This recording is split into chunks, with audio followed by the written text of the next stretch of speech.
Okay, now so we're going to look at some trig functions of any angle that we have. If we have a circle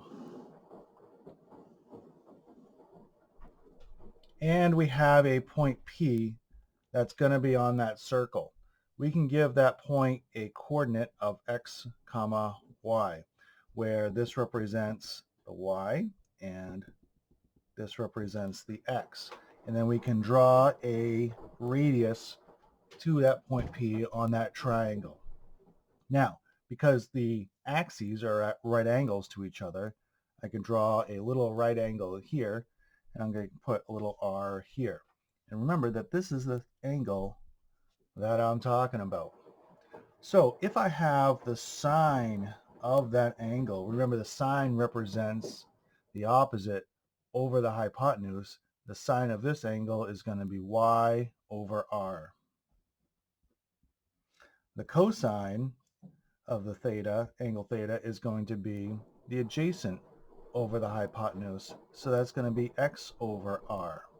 And then the tangent of that angle is going to be the opposite over the adjacent. That's going to be y over x. Now the interesting thing is this y over x is the same as rise over run.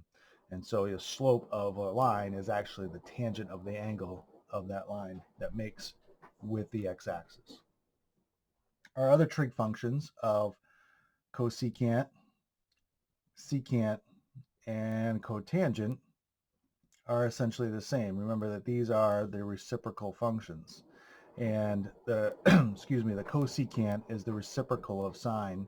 So that's going to be r over y. Secant is going to be r over x. And then cotangent is going to be x divided by y. So if you're given any problem in any point on the triangle, you can figure out what all of these values are going to be. Now here's the difference between just doing regular right triangle stuff and having these points on a circle. You may have a point P that is out here. Now, if we actually reference that angle, this angle is going to be this. However, because we're doing trigonometry here, we're always going to drop a perpendicular to the x-axis. And then we're going to look at our y here. I'm going to kill it. We're going to kill or have our y here. We have our x here.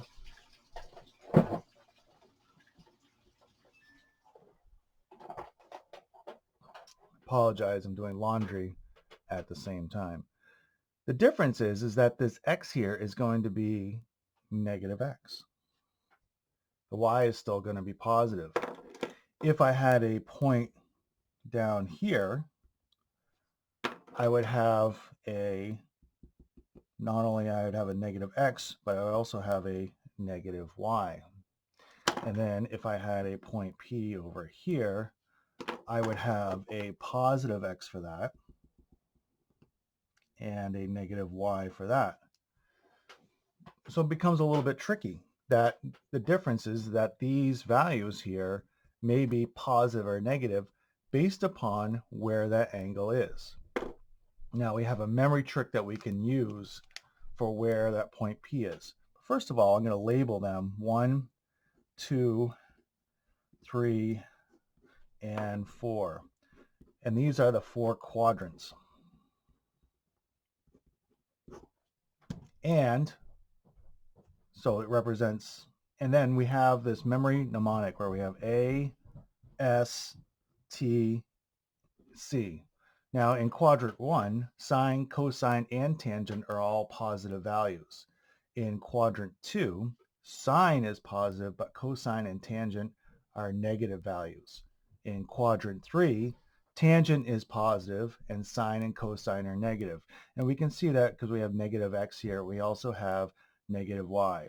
And then finally in quadrant 4, cosine is positive, and then sine and cosine are negative.